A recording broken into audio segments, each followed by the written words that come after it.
up, YouTube? Topaz Yates back for another review. Back in a good mood because I just won some money off the Warriors game.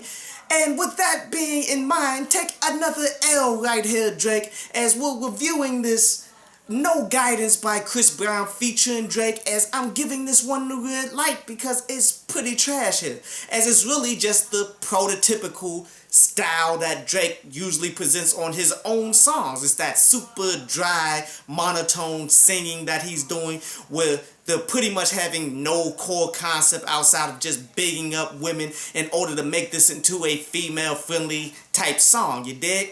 Because when you look at it on the business end, clearly what they thought was, okay, this is Drake and this is Chris Brown, and they both have a core foundation of female fan bases that's sticking with them through thick and thin, through all of the years of all of the positive and negative things that's been going on in the press. So clearly them coming together for the third time is going to yield a platinum record, possibly, as long as they keep doing the same kinds of things, as this super dry production and lackluster concept and all of this stuff, man. It follows through to the point that it very well may become that platinum selling record, you dig? Because it is exactly what they wanted it to be, but yet musically and quality wise, it's not there. Like, honestly, I don't enjoy this at all. As the basic concept of this is pretty much looking at some women that's doing it up big. They don't have no guidance. They don't have nobody holding them back. They're going out here living life to the fullest. Now, does this exist? Because many people out there may actually question it. Yes. Actually, I've met a few women that have gone along these lines of actually being super successful individuals in their own rights. Like, there was one individual woman who now she ultimately has become that international IG model and stuff, you did, where she's over 50,000 followers and stuff. And then I really didn't recognize how much work went into it before, but now as I see she got managers, how she's promoting other people's brands and how she gets paid off of it, how she got the Fashion Nova deal that all the IG models got and all of that stuff, how she's constantly working to big up her brand, but yet she's always out there in Cali going back and forth from here to Charlotte and stuff, you did. And as you look at her IG pages, I will shout her out and show her a little bit of love here. Her name is the Yasmin Lopez and such, man. Like, she really doing it up big, and she's really beautiful. Like, honestly, I met her while she was working. She doesn't look that dolled up all the time when she was working at the spot that I met her at. But yet, I knew she was bad, so I shot my shot and airballed it. So yes, this type of woman does exist. One that is out here on the grind trying to get their money, and then just naturally beautiful at the same time, and smart because of the cunningness that she has to do in order to take full advantage of her beauty.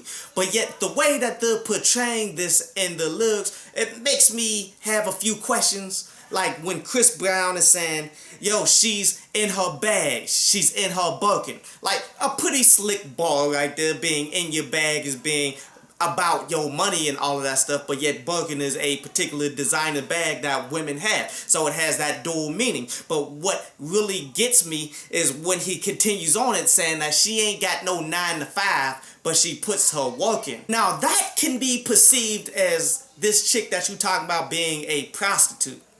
And, you know, given that Drake is having a kid with a porn star and all of that stuff, man, how much of a stretch are we talking here? But there are moments of lyricism that I did enjoy, like when Drake saying, yo, this is Six God talk. I'm not trying to get preachy, as you know, people call him the Six God because the 6 is Toronto, that's the area code and all of that stuff, and he's pretty much spanning it with religion, but he's pretty much just saying that he's talking that talk to these individual women. Like, that was a slick little line right there. And to a lesser extent, I like how he said, I get around because I like to move freely, and I seen you on the ground, but I want to see you in 3D. Now, that was pretty slick as well.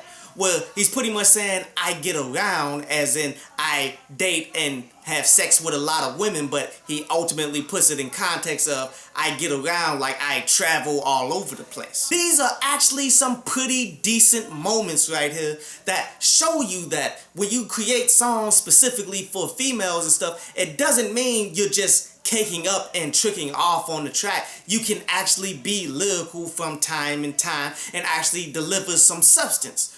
But yet everything else around it, you dig, just doesn't pan out, from the dryness of the singing, from the dryness of the production, from the overall quality of it just not being there. And that's why I give it the red light, and I'm sure we're going to hear it over and over and over again, as this will probably be a big single, but yet it's not that good. But you gotta understand, just because they play it on the radio doesn't make it good.